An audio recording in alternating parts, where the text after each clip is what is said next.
හරිම සුමුදුයි.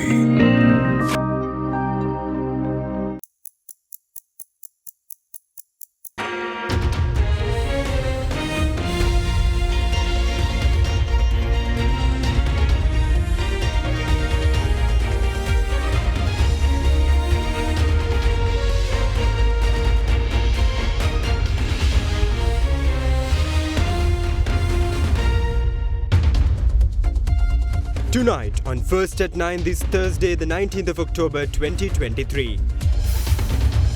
Friend in need. President Ranil Wickremesinghe meets the Chinese Minister of Finance, assures support for Sri Lanka's debt restructuring efforts. Phase 2. Agreement signed for the development of Colombo port city worth $1.565 billion. Regional growth. How can Sri Lanka overcome economic crisis by integrating with South Asia? Sri Lanka as an island state which is so strategically located has all the assets it needs in order to not only recover but also to get onto a higher growth. The least integrated region is ours, but the region which can have highest growth is ours. This is a country that has everything at its disposal to be an engine of exports. Sorted. Sri Lanka secures fuel stocks necessary until June 2024, reveals State Minister of Power and Energy. ඔබේ විශ්වාසය දෙනු සෙන්සුරයින් දැන් ළඟමැති ෆාමසියෙන් ලබාගත හැක. This is AdaDerana First at 9. Live from Studio 24 in Colombo. Good evening and welcome to AdaDerana First at 9. I'm AdaDerana joining you live with the latest in Sri Lanka and around the world. Now in your top story tonight, Chinese Finance Minister Liu Kun reaffirms China's commitment to extend comprehensive support for the implementation of a medium and long-term mutually beneficial program aimed at optimizing Sri Lanka's debt. The Chinese Finance Minister conveyed this commitment during bilateral discussions held today in Beijing with President Ranil Wickremesinghe, who is currently on a 4-day official visit to China. Chinese Finance Minister Liu Kun met President Wickremesinghe today. President Wickremesinghe is currently in China to participate in the Third Belt and Road Initiative Forum. During the meeting with President Ranil Wickremesinghe, Minister Liu Kun emphasized that China has a profound understanding of the economic challenges confronting Sri Lanka and commended the progress and measures Sri Lanka has taken thus far to address the ongoing economic crisis. Furthermore, he expressed China's unwavering commitment to providing robust support for the enhancement of the necessary infrastructure crucial for Sri Lanka's development. The Chinese finance minister also highlighted the in-depth discussions that transpired regarding financial interactions between Sri Lanka and China, underscoring the collaboration with international organizations closely associated with China aimed at furnishing additional support to Sri Lanka. Meanwhile, President Ranil Wickremesinghe expressed his appreciation for China's consistent support as Sri Lanka endeavors to overcome economic challenges. Discussions were also held regarding the program designed to spur economic recovery and foster the creation of a competitive, digitally advanced and environmentally friendly economy in Sri Lanka. President Ranil Wickremesinghe also conducted deliberations today with distinguished representatives from several major Chinese corporations, including China Communications Construction Corporation, Sinopec and the BYD Company Limited. These discussions placed considerable emphasis on the exploration of prospective investment opportunities and avenues within Sri Lanka.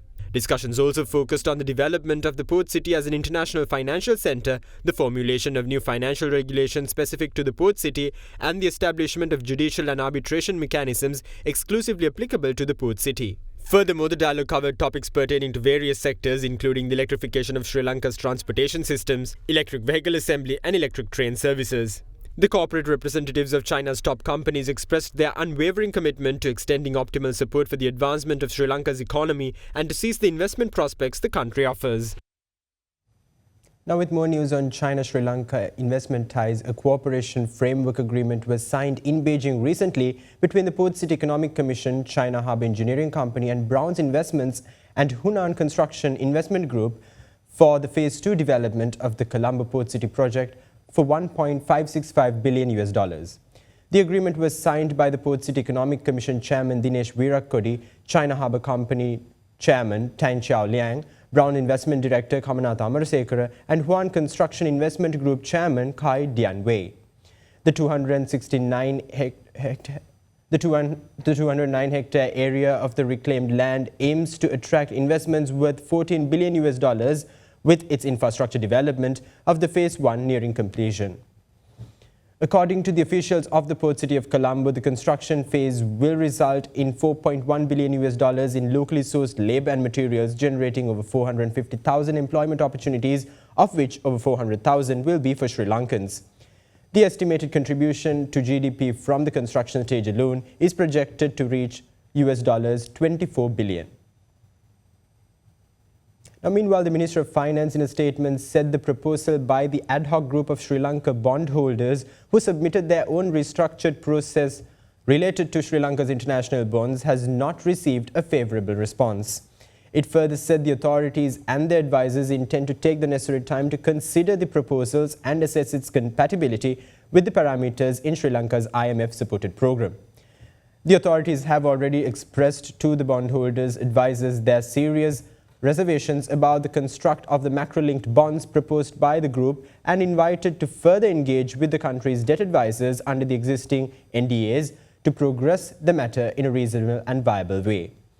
The statement outlined that authorities are ready to discuss a potential value recovery instrument if structured appropriately, taking into account the position of the other creditors.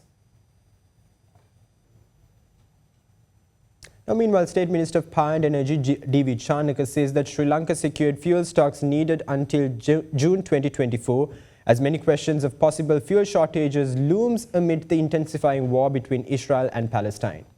The minister also said that the Ministry of Power and Energy is taking measures to increase the fuel storage capacity in the country, as the current capacity can only hold fuel up to a one-month period.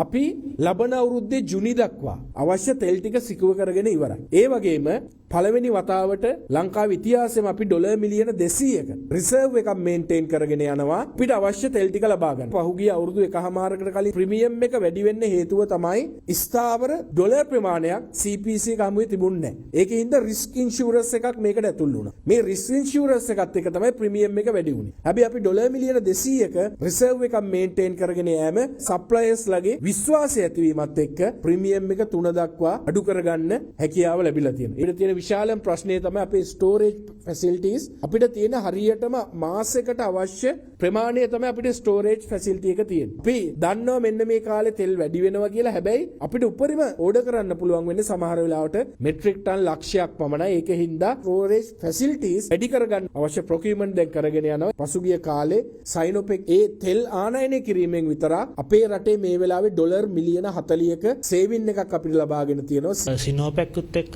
තව supply දෙන්නෙකුට අපි අනුමැති දුන්නා.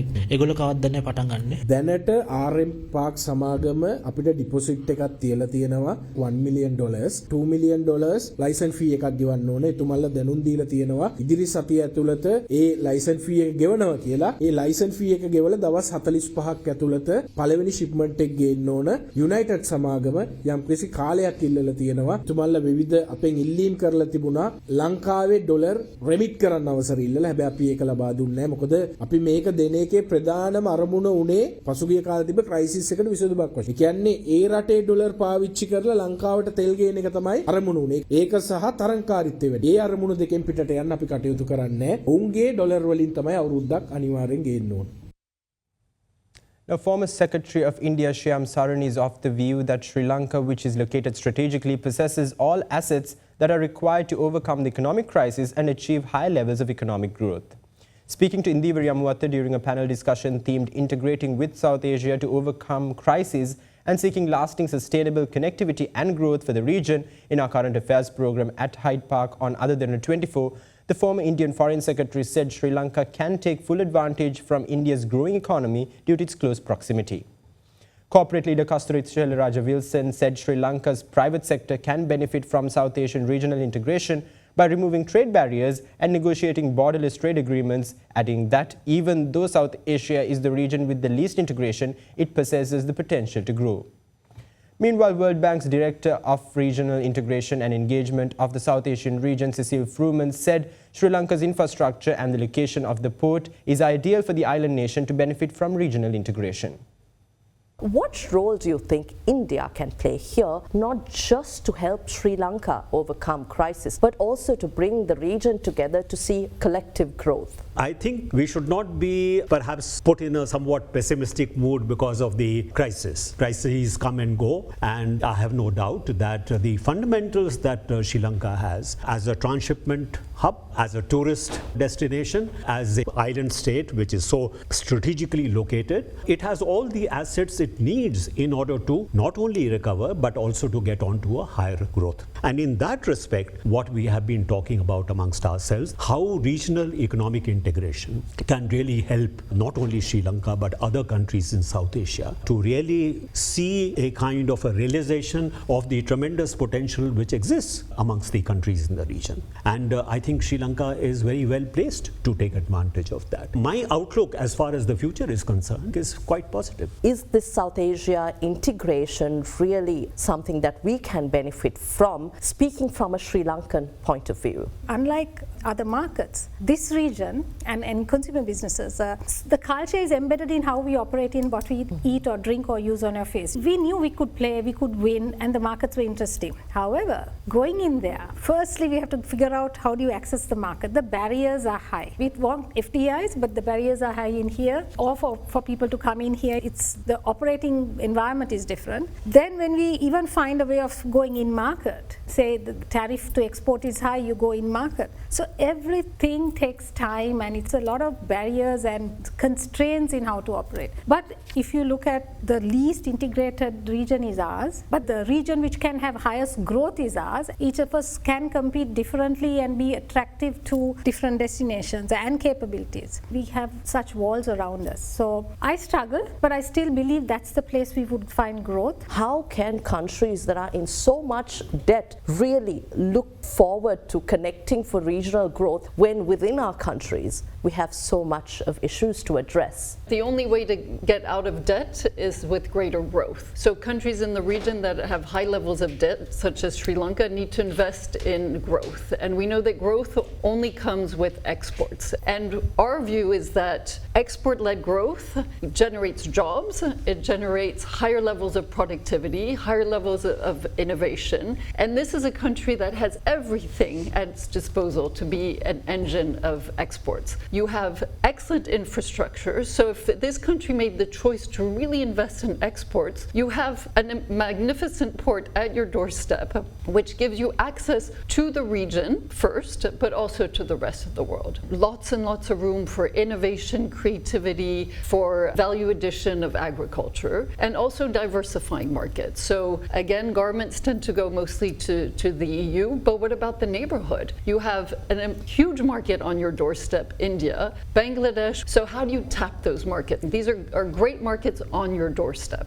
Why do you think the region is still not as integrated as we expect, and the region has the potential to do when we have a big neighbor, India, standing right there in the region? We have what I call in India the challenge of proximity, which is if you have a very large country like India, which has smaller neighbors around it, it is inevitable that there will be some kind of anxiety, certain degree of diffidence because of this fear of domination. But thanks to the kind of challenges that all of us are facing, that kind of perception is beginning to change. That we should be looking at what opportunities there are in respect to the neighborhood. Sri Lanka can actually leverage the kind of proximity it has to India, and thanks to number of projects for connectivity that are in place and are being put in place. If we are able to leverage that, then the same argument would apply to Sri Lanka. That if there are countries which want to see Sri Lanka as an investment destination, they need not look at only the relatively small market of Sri Lanka, but what it offers in terms of its access to the whole of South Asia, particularly India. So you have scale at next door, which is a great advantage. So why not take full advantage of that potential? What potential for the private sector do you see here? It's not only Sri Lanka having barriers, every country in the region has its own barriers. Even if you plug into global supply chains, when you get it into that country, you have a tax and tariff. In contrast, look at ASEAN. You have them borderless. Goods can trade zero, they were not threatened with each other. They were playing for a bigger prize. And the byproduct was that was having intra-regional trade was very high. And they captured the global technology market is very high there. They manufacture, they sell, the supply chains have moved to that region because they feel it's easy to move within each other. We need to work on few, when connectivity is there, work on a few leverage on certain borderless trade agreements which can be used, set up here and be able to kind of move. I think all our companies in Sri Lanka can leverage. Now, following the latest updates on the Israel-Hamas war, an Israeli airstrike killed the head of the Hamas-led National Security Forces, Jihad Meeson, with his family in their home. The Israelis also killed Hamas Political Bureau member Jamila Al-Shanti, who was the first female member of the Political Bureau, in an airstrike at her home in Gaza. The war, which commenced on the 7th of October, has killed over 5,000 people, with nearly 3,800 people alone in Gaza. Speaking to AdaDerana, Sri Lanka's ambassador in Israel, Nimal Bandara, said that steps will be taken to repatriate the remains of the Sri Lankan national who died during the violent clashes. Since the beginning of the deadly clashes between Israel and Hamas militants on the 7th of October, the death toll in Gaza has risen to nearly 3,800. According to Gaza's health ministry, the death toll includes 1,524 children, 1,000 women and 120 elderly people. Additionally, 12,493 people have been injured, including 3,983 children and 3,300 women. An entire city block in Khan Yunis in Gaza was decimated by airstrikes today, killing at least 13 people. Authorities said that 25 others are missing under the rubble. Even though Gaza's interior ministry claims Israel was responsible for the airstrike, an Israel Defense Force spokesperson highlighted that no information was available at the moment pertaining to such an attack by the Israeli Defense Force, and that they will make a statement if the IDF's internal investigations prove that the attack was carried out by the IDF. In the West Bank, meanwhile, 69 people have been killed and more than 1,300 injured. During an overnight operation conducted by Israel in the occupied West Bank, Israeli security forces detained over 80 wanted suspects, including 63 Hamas terror operatives. Further, Israeli forces have detained prominent Hamas spokesperson Sheikh Hassan Youssef in his home in the occupied West Bank as part of a wide-scale arrest campaign. Meanwhile, it was reported that an Israeli airstrike killed the head of the Hamas-led National Security Forces in Palestine, Jihad Meeson. Reuters reported, quoting a Hamas-affiliated news agency, that he was killed along with several other family members at his house. The Israelis also killed Hamas Political Bureau member Jamila Al-Shanti in an airstrike at her home in Gaza. Jamila founded the women's wing of the Hamas movement in Gaza and was the first female member of the Political Bureau. The Israeli Defense Forces have notified the families of 203 people it believes are being held hostage by Hamas. The Israeli military had varying degrees of confidence in its assessment and said it could not be certain about the total number of hostages being held in Gaza. According to Hamas, the number of hostages captured by its fighters during the attack on Israel was at least between 200 to 250. Today, there is a new development going on southern part of Lebanon. Therefore, the Israeli military forces are on alert due to the unfortunate situation going on southern Lebanon, because the Hamas group already started some demonstration against some embassies in the Beirut and the southern area. Therefore, the Israeli forces is focusing those things they are monitoring. The upcoming demonstration, as well as sometimes they will attack from the northern side to Israel. Therefore, the residences, they got the message from the Israeli forces and they are trying to relocate the people who are living nearby the Lebanon border. Even some Sri Lankan people are living northern part of the country, around 1,100 caregivers. Majority people are living in Haifa and the northern side of Israel, that means the southern part of the border. Therefore, we have given the advice from them to keep their attention around the clock regarding the new development, and also the embassies monitoring and updating those details to our caregivers and the Sri Lankan community living in Israel. Today, we were expected to receive the body of late Miss Anula Jayatilakar, but unfortunately, they informed that there are over 300 bodies available to identify for Sri Lanka and for other 36 countries. Therefore, it will take some time. Tomorrow also, we will communicate with the relevant agencies to get that body to identify. Many of Sri Lankan community members, which we discussed are not happy to go back to Sri Lanka. Even for we didn't get any written request from them. 99% people are happy to continue their service in Israel. In this difficult time, Ministry of Foreign Affairs requested regarding welfare facility of the people as well as people who are trying to go to the southern border via Gaza area, because the 17 members of 3 Sri Lankan families are living in the Gaza area. During the day before yesterday meeting, people highlighted in our Ramallah office, also the other ambassadors, we can take action to repatriate them through Egypt. Therefore, our embassy in Egypt is working on it. I think they will facilitate for those people who are presently in the Gaza southern border, and after getting the clearance, they can enter to Egypt, and later they can get some visa facility who are with the Palestinian passport. The passport holders can get the Sri Lankan visa and they can visit with their family. Meanwhile, the United States vetoed a United Nations Security Council resolution that would have condemned Hamas's attack on Israel while calling for a pause in the fighting to allow humanitarian assistance into Gaza. The US was the sole vote against the resolution on Wednesday, with 12 members voting in favor and Russia and the United Kingdom abstaining. Now, following more local updates, the Supreme Court today ordered to conclude the proceedings of all petitions which were filed challenging the anti-terrorism draft bill without taking them up for hearing. The decision was followed by the statement made by the Attorney General on the 13th of October, where he informed the Supreme Court that the anti-terrorism bill has not been presented to Parliament as of yet. The 3-member Supreme Court judge bench led by Chief Justice Jayanta Jayasuriya announced that since the Speaker of the Parliament has confirmed that the relevant bill in question has not been presented to the Parliament yet, the court is not competent to hold a hearing on the said bill.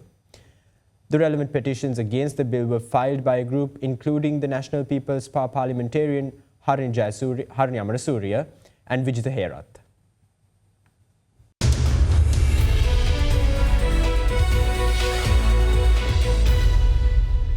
Welcome back. Now in your business news, Chair of the International Chamber of Commerce, Maria Fernanda Gaza, highlighted the crucial need of reforms to chart a path towards a resilient economy, adding that Sri Lanka has an opportunity to boost small businesses. The ICC chair arrived in Sri Lanka yesterday for a 5-day official visit to the island. The chairman of the Colombo Stock Exchange, Dilshan Weerasekara, meanwhile emphasized on the importance of fostering Sri Lanka's partnership with the International Chamber of Commerce. The first female chair of the International Chamber of Commerce, Maria Fernanda Gaza, arrived in Sri Lanka yesterday evening. During her 5-day official visit, Maria is expected to meet President Ranil Wickremesinghe as well as some high-ranking officials of the private sector. ICC Chair Maria Fernanda arrived at the Colombo Stock Exchange this morning and joined the traditional bell-ringing ceremony. I am reassured to hear that the Sri Lankan government has made important progress in recent days in agreeing terms to restructure its debt. I hope that there is an opportunity to chart a program of domestic reforms capable of building a stronger, more resilient and more inclusive economy. To boost trade and small businesses as a driver of productivity and job creation. We see huge potential for Sri Lanka at no or minimal cost to prime its trade capacity, and while doing so, bring the benefits of international commerce to smaller enterprises. And I would like to point 3 areas in particular. First would be implementing common sense customs and trade facilitation reforms to reduce unnecessary trade costs. Second is the digitalization of trade processes. Again, there are low-cost, common-sense interventions that governments can make to banish paper from the trading system. And third, I would encourage you to reflect on the need to invest in developing local skills and capacity for international trade. We have been delighted to work in Sri Lanka in recent months on a number of capacity building schemes related to export documentation. Meanwhile, speaking at the event, Chairman of the Colombo Stock Exchange, Dilshan Weerasekara, highlighted the importance of fostering Sri Lanka's partnership with the ICC. in terms of the reforms and the recovery path that we are currently in, I think ICC has a great part to play, and fostering that cooperation can really help. I think ICC also plays a very significant role in terms of policy level formulation. National policies in many areas, policy advocacy, trade facilitation, SME support, free trade agreements, banking, insurance, etc. But also I think one of the key factors of ICC is the dispute resolution mechanism. And I think that has gone a long way and is probably going to help Sri Lanka in terms of growing business with our trade partners, but also then using the dispute resolution mechanism to ensure that we have no problems. Now, meanwhile, Colombo stocks closed in green today, helped by financials and consumer discretionary stocks. The Colombo Stock Exchange All-Share Price Index settled at 0.32% higher to end at 10,590.42 points. LOLC Finance and CT Holdings were the top boosts to the index, advancing 2.2% and 5% respectively. Trading volume of the index rose to 50.3 million shares from 38.1 million shares in the previous session. The S&P Sri Lanka 20 meanwhile rose by 0.37% to settle at 2,952.08 points. The equity market's turnover climbed to 1.13 billion rupees from 822.6 million rupees in the previous session. Diversified financial sector was the top contributor to the market turnover, while retailing sector was the second highest contributor. Foreign investors were net sellers of floating stocks worth 110.4 million rupees, while domestic investors were net buyers, purchasing shares worth 1.09 billion rupees.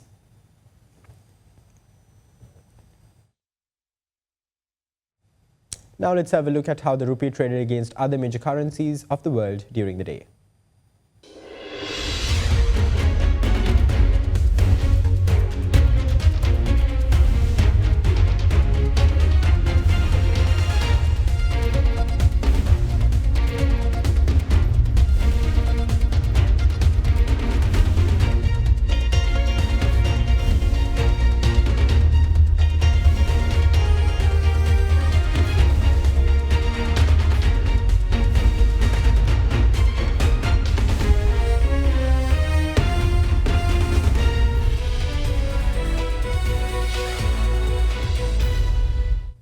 Welcome back. Now, Sri Lanka's Overseas Realty announced the opening of the Havelock City Mall.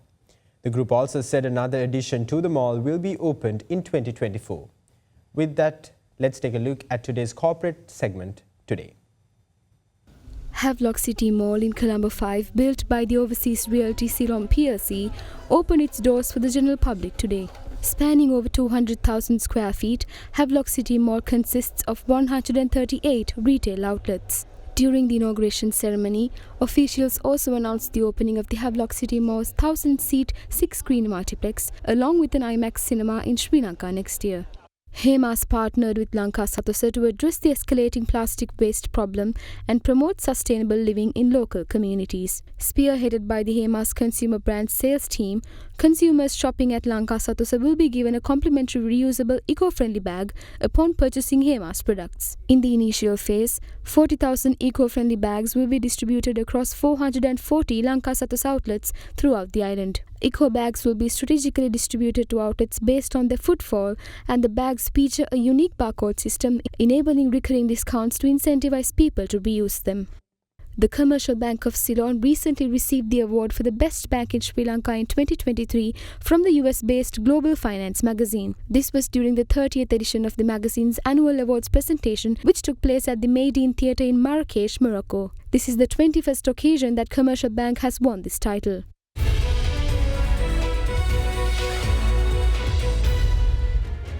And with that, we wrap up tonight's edition of AdaDerana First at 9. Stay in touch with us on www.adaderana.lk for the latest developments around the clock.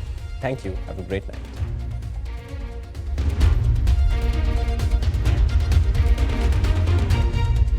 For news and information you can trust 24 hours a day, visit AdaDerana.lk.